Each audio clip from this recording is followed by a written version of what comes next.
When creating the last day's board, I really wanted there to be something interesting about each and every tile that I made for it.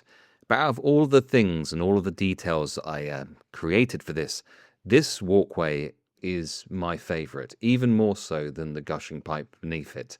And it starts with this nice, simple grid material. This is actually an aquarium divider. If you want to make some of these, then I will put a link to where you can buy this in the description.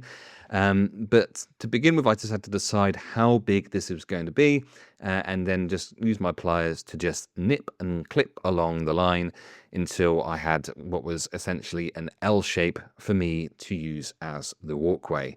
Nothing complicated at all so far, and honestly, this as a find in terms of making industrial terrain is one of my best ever.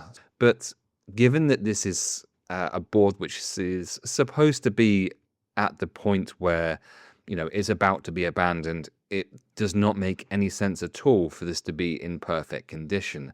So again, I went along with the pliers and just cut random bits off to make it look damaged.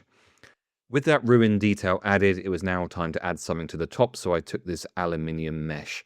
Using tin snips to cut through it, because that's basically the only thing that gets through it simply. And instead of having it cover the entire top, I decided to have it cut into little bits and to follow the ruined parts that I just added. So I cut it into small pieces and then just nipped and cut off angles and bended it down so that it made a lot of more sense with its surroundings. Having to be quite careful with this because the spikes on it, they are sharp. For the edges, I'm actually using lolly sticks, soaking them in some water for quite a while, and then bending them and twisting them means you can get some nice shape to it, so it doesn't look as much like a lolly stick anymore. But in the most part, this will look like lolly sticks until the point that it doesn't anymore. But this was to act as like the I-beam framing. Now, I've previously done stuff like this using plasticard.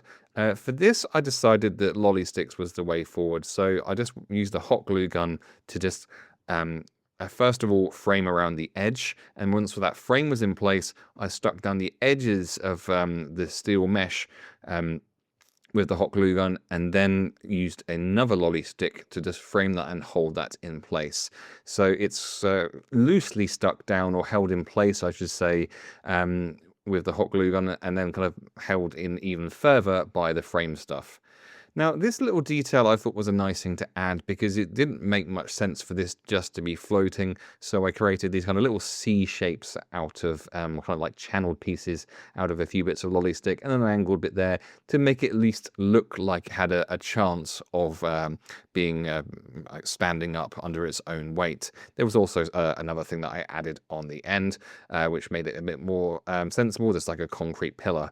Now, with all of those lolly sticks added that were straight, it was time to go back to one of the twisted ones. So what I did here was I loosened that bit of plastic you can see me moving there and glued it to the lolly stick, and that meant that followed the line of the twisted part, because that steel would be stronger than the steel in the grid, I told myself at least, or at least it made it look better.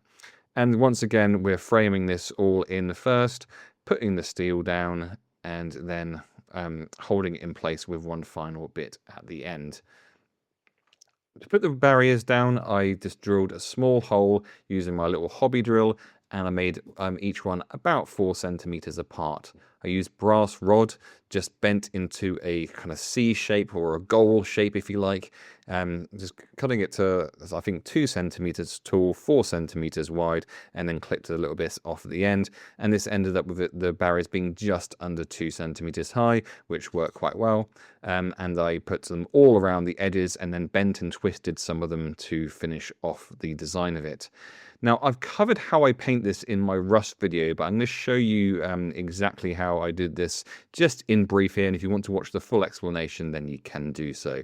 So it begins with just sponging on a colour of my choice, which happened to be red here. Then I cut some marks in it, and this is going to be where extra rust is going to be. For anywhere, then I'm going to be using yellow on the barriers. For anywhere that I want rust to be, I'm putting on a paint called Typhus Corrosion. I'm definitely doing that on all of the bits that were cut, and then a few extra places as well. From the inside of that, I'm going to put a Mournfang Brown on, and then some fresh rust sponged on top of that. So you'll move slowly working to a smaller and smaller area with these slowly oranging paints, and then some silver paint added at the end.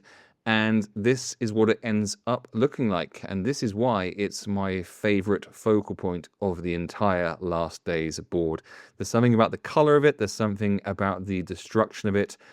What do you think about it?